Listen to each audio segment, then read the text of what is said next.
Hello everyone, welcome back to my channel Science Square and this is Ankita. So आज हम class 10th का acid basis salt का topic start करेंगे और हमारा कौन सा पार्ट स्टार्ट करेंगे, पार्ट 6। तो without wasting time let's start the topic. अब हमारा सब जो टॉपिक रहता था वो हमारा कौन सा टॉपिक रहता था, क्रिस्टल ऑफ सॉल्ट्स। बट जब हम क्रिस्टल ऑफ सॉल्ट्स के बारे में बात करते हैं, क्रिस्टल मीन्स हम कोई भी ऐसा कंपाउंड ले रहे हैं जिसमें हम क्या बना रहे हैं, हमारे वाटर मॉलिक्यूल्स को अटैच कर रहे हैं। What we are adding, we are attaching और we are combining the water molecules. तो हम क्या लिख सकते हैं अपने उसमें, दैट मैं आपके लिए डेफिनेशन भी लिख देती हूँ। certain salts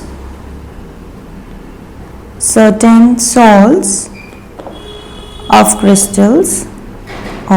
crystals by combining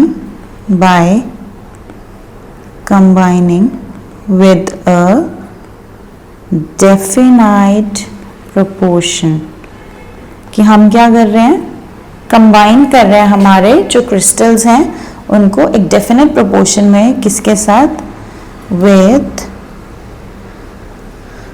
water. Yes, H2O हमारा क्या होता है, आप देख सकते हैं स्क्रीन में, हमारा H2O क्या रहेगा, वाटर रहेगा। फर्दर हम क्या बोल रहे हैं कि जो वाटर है यहाँ पे किसके साथ कंबाइन कर रहे हैं, water that combines with salt is called water of crystallization. क्या बोलेंगे, वाटर ऑफ क्रिस्टलाइजेशन।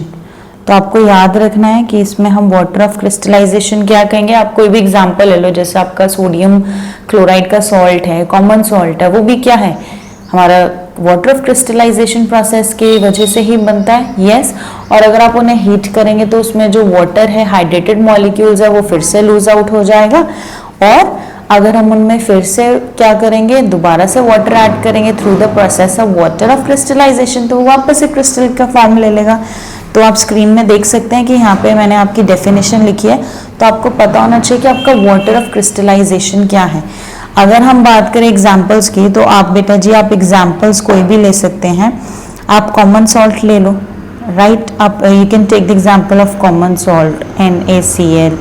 आप साथ में शुगर ले सकते हैं या एक्सेट्रा, कोई भी आप एग्जाम्पल ले सकते हैं। यस और नो, यहाँ तक समझ आया, ठीक है। चलिए अब हम प्लास्टर ऑफ पेरिस स्टार्ट करते हैं कि हमारा प्लास्टर ऑफ पेरिस क्या होता है, ठीक है। प्लास्टर ऑफ पेरिस तो बेसिकली अगर हम बात करें, हमारा कैल्शियम सल्फेट होगा, उसके साथ मेरा हाफ मॉलिक्यूल वाटर का अटैच्ड होगा। क्या होगा, कैल्शियम सल्फेट जिसके साथ हमारा half molecule of water is attached. तो अगर हम बात करें प्लास्टर ऑफ पेरिस की, इसको हम कैल्शियम सल्फेट, इसको हम क्या बोल सकते हैं, कैल्शियम सल्फेट हेमीहाइड्रेट, क्या बोल सकते हैं, कैल्शियम सल्फेट हेमीहाइड्रेट भी बोल सकते हो आप। Got it. अब अगर हम अपने कैल्शियम सल्फेट की बात करें, इसको हम POP भी बोलते हैं, plaster of Paris. Plaster of Paris बेटा जी काफ़ी सारे टॉयज में भी यूज़ होता है कि अगर हमने कोई टॉय बनाना है उसमें हम POP यूज़ करते हैं। Even for the construction purposes also some और the other we even use POP, that is plaster of Paris. आपको इसका केमिकल फॉर्मूला पता होना चाहिए, जो कि हमारा कौन सा है, कैल्शियम सल्फेट के साथ हमारा half hydrated molecule, hydrated means water molecule attached है, बट कितने पार्ट्स अटैच्ड हैं, ओनली हेमी हाइड्रेटेड फॉर्म, और you can say half, that is 1/2 H2O, right. I hope आपको यहाँ तक समझ आया। अब अगर हम बात करें तो जो हमारा जो POP है ना, जो हमारा जो हमने POP का जो नाम दिया है given to this compound, first time ये हमारा किससे बना था, POP was made from the gypsum. कौन से कंपाउंड से बना था, जिप्सम से, जो कि, और वापस से ये एक रिवर्सिबल रिएक्शन है, तो हम POP से जिप्सम बना सकते हैं और जिप्सम से हम POP भी बना सकते हैं। तो अगर हम इसकी प्रिपरेशन की बात करें, कैल्शियम सल्फेट लेना, दैट इज आपने जिप्सम लेना है, उसको आपने 100 डिग्री सेल्सियस पे हीट करना है, या हम बोल देते हैं 373 केल्विन।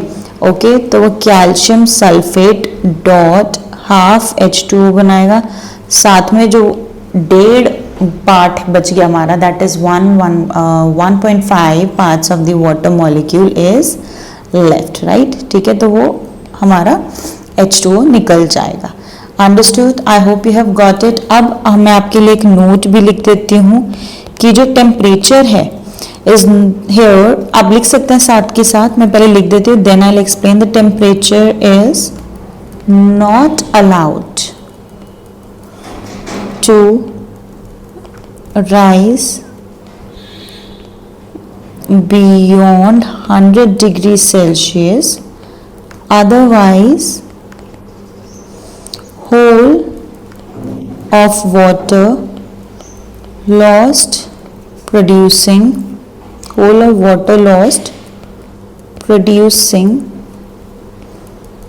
anhydrous